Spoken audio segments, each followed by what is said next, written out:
Gold9 Games here, back with another video, and we're doing some tech news today. And gee, I found a lot of stuff. Many stories. Alright, so I'm kind of going to group these into VEGA news, AMD news, and in general, and then we have a few phone stories, and then some gaming stories. But yeah, we're just going to dive right into it, because there's a lot of stuff here, and a lot of rumors, but also some interesting stuff. So, here we have some VEGA news, RX VEGA, and we're going to see 3 SKUs, apparently, and, yeah, I mean, pretty interesting stuff. So, the highest end is going to be $599, targeting the 1080 Ti. Don't know if we're going to see that kind of performance, but still a decent price tag if it can compete. And then we're going to have one that at $500 for the one targeting the 1080, and I'm not sure about that because the 1080's prices have been dropping, and I'm pretty sure Nvidia could just drop it right to that. So if it doesn't beat the 1080 at that price, I don't know if that's a good buy. And then this is the one I'm most questionable about, the VEGA Core.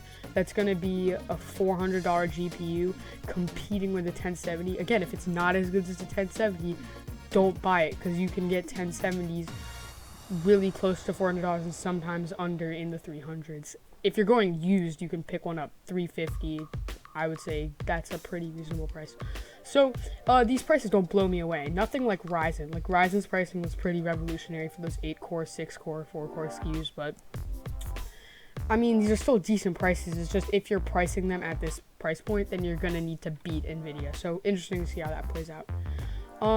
Here we have the liquid-cooled AMD VEGA dual GPU.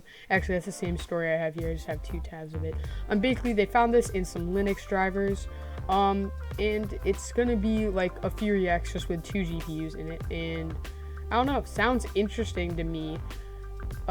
Also depends on price point. It sounds, I mean, this will obviously be an absolutely insane card if it's true that this is happening and if it works well. But also it depends on crossfire support. It's kind of shaky on some games. Some games you'll see it scale amazing. Some games it'll only use the first GPU. So a lot of stuff up in the air in here, but interesting to see that they're thinking about this dual GPU system. And here we're gonna see some RX VEGA graphics cards from add-in boards at the Computex 2017 event, and pretty interesting stuff. I mean, you see Power Color doing it, so I think that's guaranteed there, and then there might be some more companies doing it, but just cool to see what they're going to do with aesthetics, if it's going to be the same from previous generations or what. And just good to see more VEGA GPUs get some more competition in the higher end. That's always a good thing. And there's also going to be a press conference on the 31st of May. So we're going to have VEGA, X399, and some more stuff. And X399, if you didn't know already, is the next story. It includes that. It's basically going to be like the high end. So it's like how X99 is to Z270.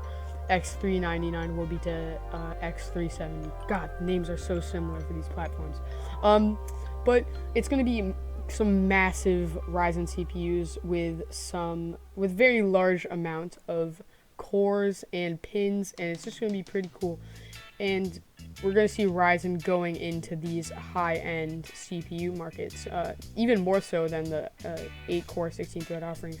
We see some of these motherboards also going to be usable with the APUs that aren't out yet, but those are going to have Ryzen cores and VEGA graphics, so integrated graphics, but pretty cool, better than Intel HD for sure. And then here we have the 16-core Threadripper CPUs, and it's gonna have a 4094 pin socket, which is massive. But I mean, that's pretty cool. I mean, 16-core 32 thread. That's just a pretty cool processor. I don't know. It's not going to be for anyone with like normal amounts of money, but if you're like super rich, getting that would just feel so good. Be like, yeah, I have a 16 core on my rig. Yeah, no biggie. But pretty cool stuff, and then more APU stuff. So all interesting here. And then here, this is super weird. There's a Core i9 coming out apparently. It's going to be branded under Skylake X, and each one is an Extreme SKU. Not sure what the branding was thinking here, because you don't really feel as extreme if your CPU is only one of like 9 extreme ones. But the i9 SKUs are going to be the 7920X, going to be replacing the 6950X, I believe, the 7900X replacing the 6900K, the 7820X replacing the 7850K, I believe, and the 7800X replacing the 6800K. So all interesting stuff. And I don't know, it's gonna be weird having i9s on the scene, but pretty cool stuff, I must say. And these are gonna be like high-end, enthusiast, high core count, all that stuff. Not sure really what they're thinking here with the i7s on the high-end platform, because you're just gonna be paying more money for the nicer platform. I'm not sure what features that's really gonna get you when you're only getting 4 cores and 8 threads, and I just don't understand what they're thinking here, but all rumors, so I wouldn't jump to conclusions here, but I'm not quite sure what they're thinking with these two SKUs in particular. And this story's been covered to death this week, but basically Nvidia released a Volta Tesla card, and on the new Volta architecture, I should say. And yeah, it's pretty cool stuff. It's going to be obviously the most powerful GPU, but no consumer is going to have access to these Tesla cards. If you want to see more about this, just look anywhere on YouTube. It's been covered so much. And moving into phone news, here we have the OnePlus 5, and it's apparently going to have some pretty crazy specs that are going to compete with the S8. I'll leave the story in the link in the description, but I think OnePlus is really good at bringing value to the market. They're kind of the AMD of the phone market, I would say, in my opinion, bringing good performance for good value. And yeah, I would really like an alternative to the S8, because I really don't want to buy it, and I like Android phones, so if there's something that performs better and is cheaper, then that's always a good thing. And here we have a leak for the iPhone models, and apparently the iPhone 8 is going to cost $999. I don't like iPhones. I think they're overpriced for what you get, but most people I know have iPhones and stuff, so I guess it's important to cover this kind of news. And yeah, it's a way overpriced iPhone for the iPhone 8, and then the 7S is going to come at $649. Not crazy. That'll compete with the S8 and stuff.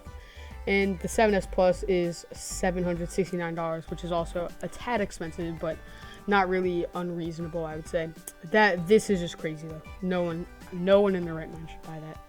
But yeah, I mean, take this all with a grain of salt. It's a leak into some WCCF tech, so take all this news with a grain of salt. But seems like a pretty usual overpriced Apple device to me. And here's some gaming news. This is going to be incredible. Half-Life 2 VR mod. So you're gonna have Rift Vive motion controller support. I really think it's nice that they're doing Rift support on a Valve title who makes the Vive. But I mean, this is pretty cool.